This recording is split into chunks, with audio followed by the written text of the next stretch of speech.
Hello, my name's Simon. I am the founder and also the CEO of Noise Solution. Noise Solution is a social enterprise based in the east of England that uses music technology as a mentoring tool to work with young people who are often facing quite extreme challenges, both in mental health or in education. The organisation's been around since 2009. And since that time has garnered quite a lot of external validation in the form of national awards, which is very nice, 25 to date in the last 6 years. I'm going to draw your attention to this one here, the National Digital Revolution Awards. Last year we beat Microsoft in the National Digital Revolution Awards for our innovation in AI. And within that we're using self-determination theory. And I will come to that in a bit. But before I do that, I feel I need to set a bit of context about how we work. We've been doing this, as I say, for quite a long time. This is what it looks like. We will go to a young person's home or their school, and we will engage them around making whatever music they want, often hip hop or drum and bass or grime, drill music, whatever they're into. They are given the choice to make whatever they want. But while we're doing that over maybe about 20 hours, what we're also doing is capturing in a secure digital platform that we've built the highlights of each and every session that young person does. Now, this isn't open to the world. This is a social media technology, but it doesn't operate like a social media platform. Each young person has a secure feed, though, that they can choose who they share with. So they invite in their parent, their carer, their social worker, their mental health worker. And each week what they're doing is posting the music they've created and the highlights of that session. But also, really importantly, as you can see here, they're posting a conversation with their musician each week where they're discussing what works and what doesn't work for them that week and how it makes them feel. Okay?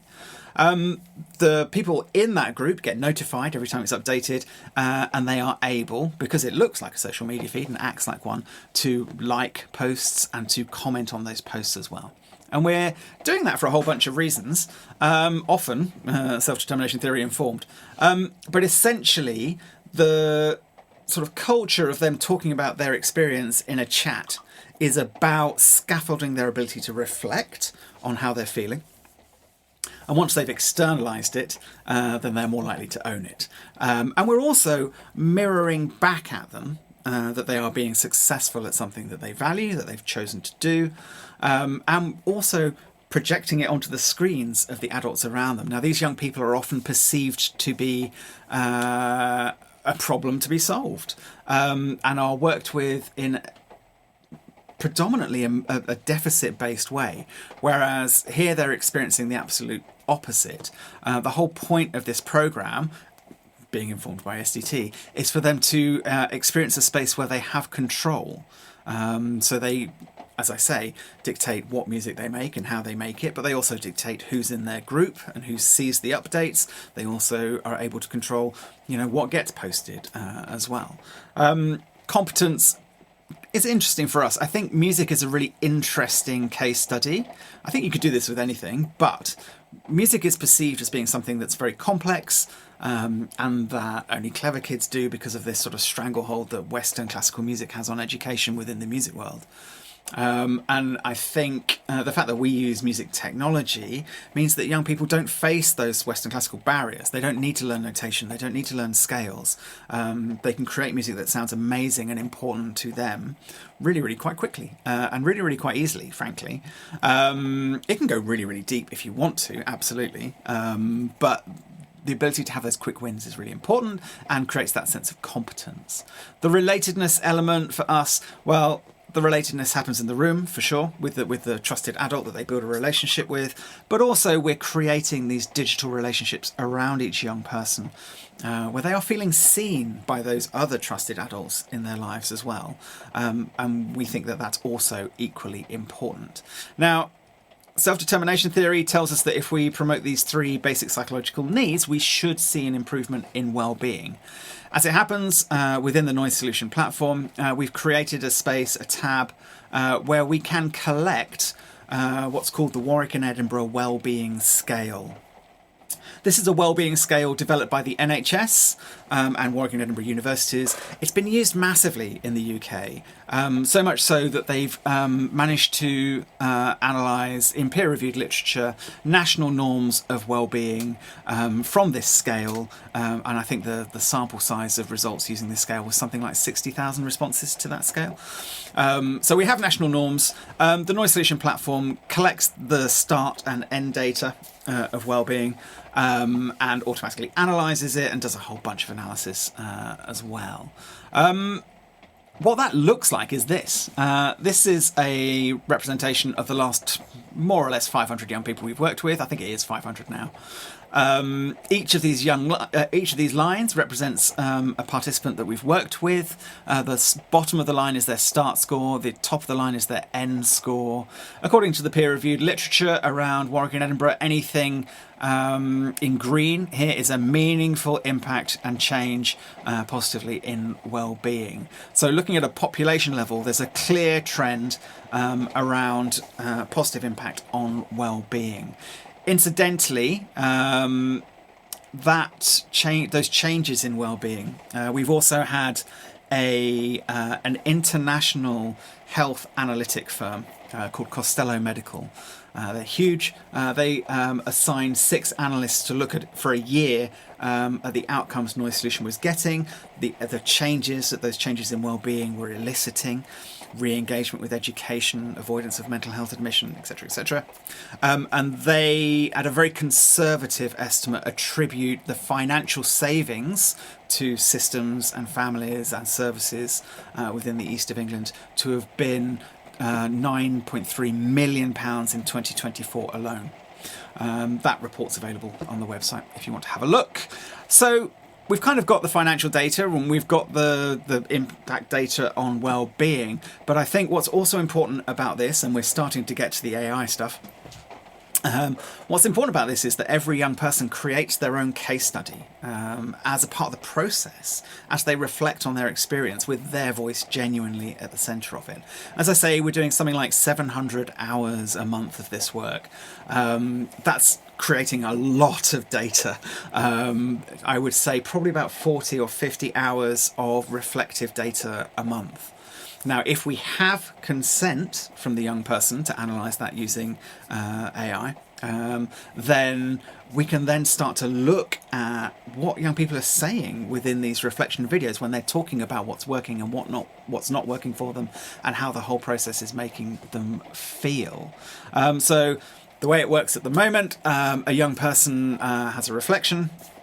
If they've given consent, then that reflection video is transcribed. We can identify who said what when. We can timestamp it, obviously. And then once it's been transcribed, what we can then do is take out any public identifying information, remove that, and do something called tokenization, where essentially we give it a unique identifying number once it's been anonymized.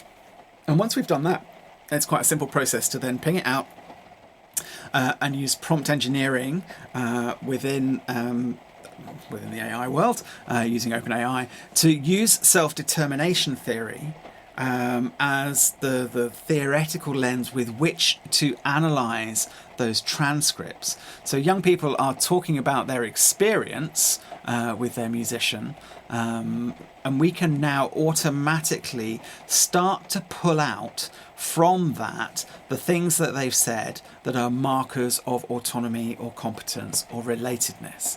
And this is all live, automated, essentially.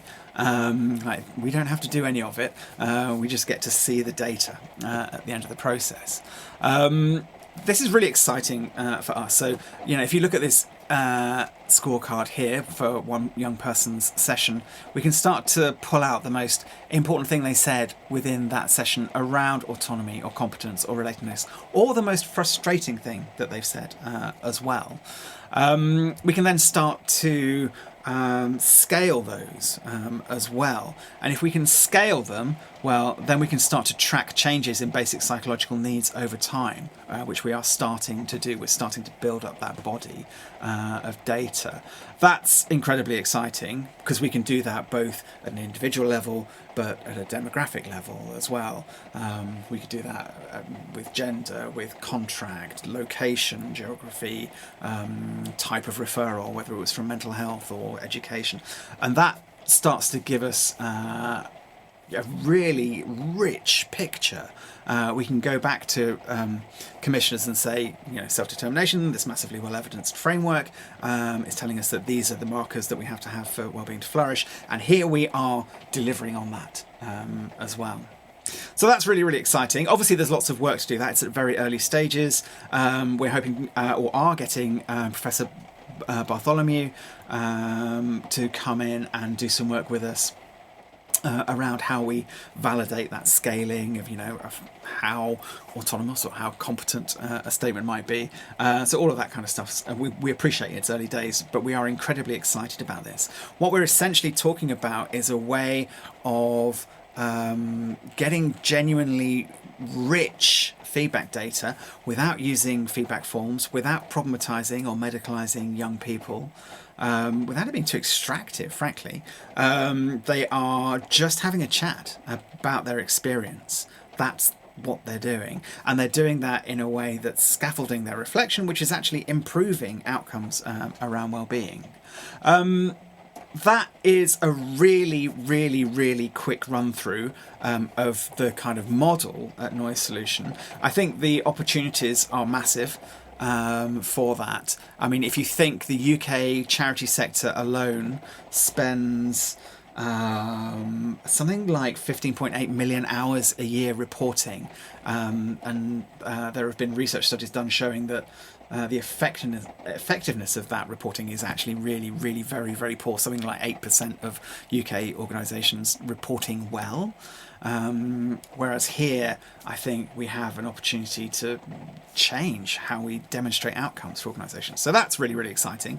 The other thing that's quite exciting is that obviously there are many, many ethical concerns around AI and environmental as well. And we're very, very aware of that. What we are doing at the moment is putting research together, or a research team together, in fact, and we have some very interesting ideas around how we can mitigate bias within large language models as well at a user level, which we think are really, really quite exciting, and also how we can start to make people think about environmental impact when using AI as well. We're setting up a new company called Transceive.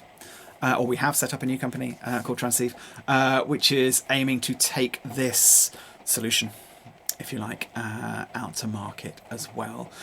So that's another exciting element. But essentially, the Noise Solution story is one of two parts. There is this work we're doing with young people using music and technology in ways informed by SDT, where we're getting the most incredible outcomes. Young people are re-engaging with school. We're seeing people who are electively mute changing to a position of communication, astonishing their families. We're having parents and young people both tell us that this is the intervention where it stopped them killing themselves, which is crazy and mind-blowing to hear. But we've heard that on multiple occasions. It's really having transformative effect for families and individuals, and also systems as well, when you look at that social return on investment figure as well. So there's that element, but then there's also this sort of second half, which is about our ability to demonstrate the outcomes around that and solve these systemic challenges that organisations have around demonstrating outcomes and doing it in ways that benefit people rather than are extractive and exploitative and get in the way as well. And I think that work is why we've seen the sort of external validation that we have, because we're able to demonstrate our outcomes. So there you go. That's a very, very brief run through what we're up to at Noise Solution. All of that is on the website. There's a Linktree icon where all of the reports I've mentioned are listed, as well, and more information about the work of Noise Solution there. So thank you very much for listening.